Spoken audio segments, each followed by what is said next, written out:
I'm up at Rick's Woodyard to pick up the Easton Made 37D, and while I was up here, I thought I would just go over a couple questions that I always get asked whenever I do a video up here splitting firewood with Rick. So I'm just going to go over a couple things, the piling and then the bucking table that Rick uses when we are splitting here in his woodyard. So I know there's always a big debate about piling and stacking. And the one thing with Rick's Woodyard, he does run everything into piles. So there's the pile that we were working on in the last video. This is a pile that's a little bit older. And then this bin over here is all the wood that we split last year. So last year, this bin looked like that. He's got two like big bins that all on concrete. And so we got this one, this will be next year's wood. And then this is what's left for the remainder of this year.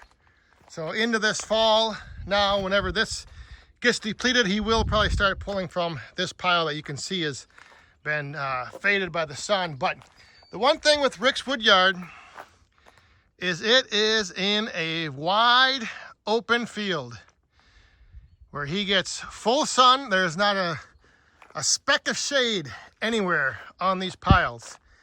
And the other thing is, up here where he's located, the wind always seems to be blowing. So it's never, there always seems to be a little bit of a breeze, and everything is out in the full sun. So if we look at this pile from last year, and like I said, this pile over here was as big as that one. If you look down here on the bottom, like this wood, there's no mold. And let's see, I don't know if you heard that or not. Let me do another one. The wood sounds pretty dry. Sounds pretty dry. Let me do this one again for, hopefully you can pick up that sound, but that is one sign that the wood is dry. The other thing is that the wood feels light. So down inside what would have been the bottom of this pile, there's no real sign of mold. I know that's one thing that's always a big concern. But again, this is all because he gets a lot of wind and he's in full sun. And so what he does is he just drives in here and scoops this stuff up. So it's not in the dirt. When he's scooping up the wood, he doesn't scooping up dirt to deliver. And yeah, everything is, like I said, this stuff, it feels dry. And so that is his process. He's got two bins that he alternates year to year. And this one that we were working on, you should be able to notice how light the wood is compared to the gray. This is probably, however, though, one of the bigger piles he's had. There is a lot of wood in that pile right there. A lot of wood. So now on to the other topic of conversation that always comes up, and he's moved things out of the way now because he's cleaning up over there where we were splitting.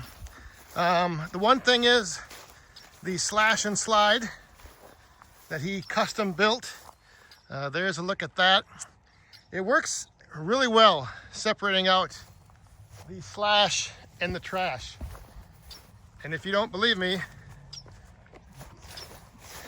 there is the pile of slash. I know the sun is probably not favorable right now for filming, but there is the pile of slash that he has accumulated and collected with an IBC tote underneath this slash and slide. And the other nice thing about this is you know, when the tote fits right underneath here, but then when he's done, like what he did now, is he can just lift this up, move it out of the way, and then clear the area of all the remaining debris. So here is the bucking. There goes a rabbit. I don't know if you saw that. Here is the bucking platform that he had built. And I don't know of any of the exact dimensions. The only thing I know is that these are 4x4s and they are spaced out so that I believe from this edge to this edge is 16 inches. He is going to be rebuilding this. He's going to be reconfiguring it. I think he's going to use 6x6s on the top. And I'm not sure if he is going to worry about the spacing equaling out to like 16-inch gaps in between. Because what he's found is he generally always uses, he's got a little battery-powered saw with a marker on it. So in order to use, you know, this spacing, like from here to here being 16 inches, in order to use this as an accurate spacing, you have to have your log perfectly lined up right on the end of this. Otherwise, you know, if your log is sitting right here, like if you cut from here to this one, you're not at 16 inches. So because he always is using a saw with a marking device on it, there's no real need to worry about having spacing that's 16 inches, you know, equally apart from your beams here. The other thing is he's going to reconfigure this. So this was built and designed to, it's got a hydraulic lift. So this whole table will lift up and dump the rounds over there on the platform. But we have found that we hardly ever use that, because what happens is if there's rounds on the bucking platform, when he brings the next log in, he just pushes them over and onto the platform over here. So I think in his redesign, I don't think he's going to have this table here be able to lift up and down and be able to hydraulically raise up and dump the rounds. The other thing that we're going to modify is we're going to open up this end right here. So this railing won't be here. And this is actually going to be where the log lift feeds, where the log lift sits, and where these rounds will then feed onto the splitter. Right now, the way it is set up, we always had the log lift down here.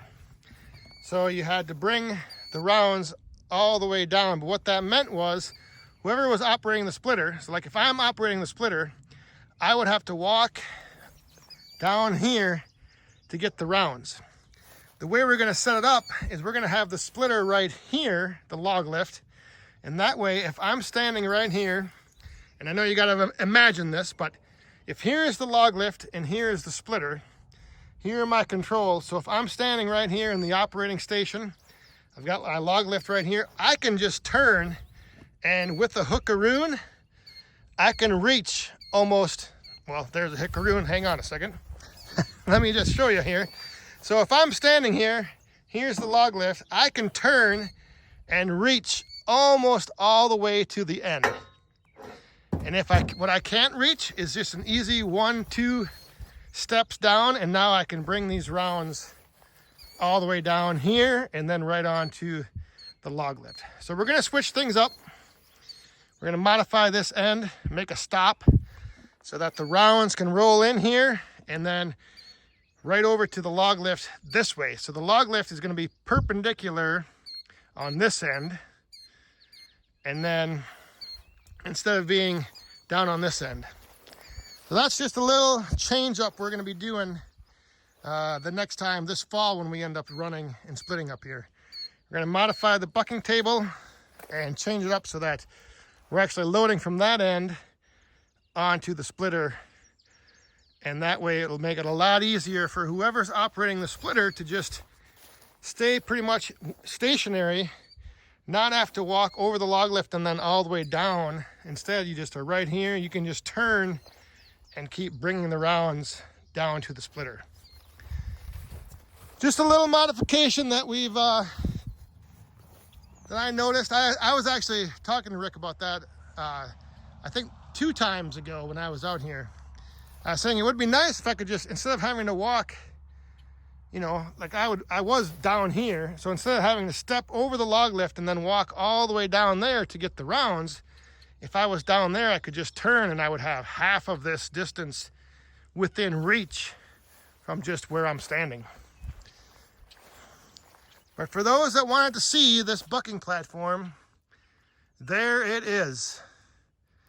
And like I said, he's going to be changing up the design of it. But I know some people were curious. I think the size, those are like 4x4s. And I think he's going to switch it and not worry so much about the spacing equaling out to be 16 inches. So anyway, that is going to do it. I have got the Easton-made 37D, and there she is, all hooked up, ready to go. That back end is a little heavy. If you listen to the podcast that actually came out today, the Woodhounds podcast, we had Andrew Easton on the podcast, and we talked a little bit about the weight of that 37D. And it is heavy. So anyway, that's going to do it. We'll see you guys tomorrow night on the Back 40 Friday Night Live, a live stream. Thanks for watching.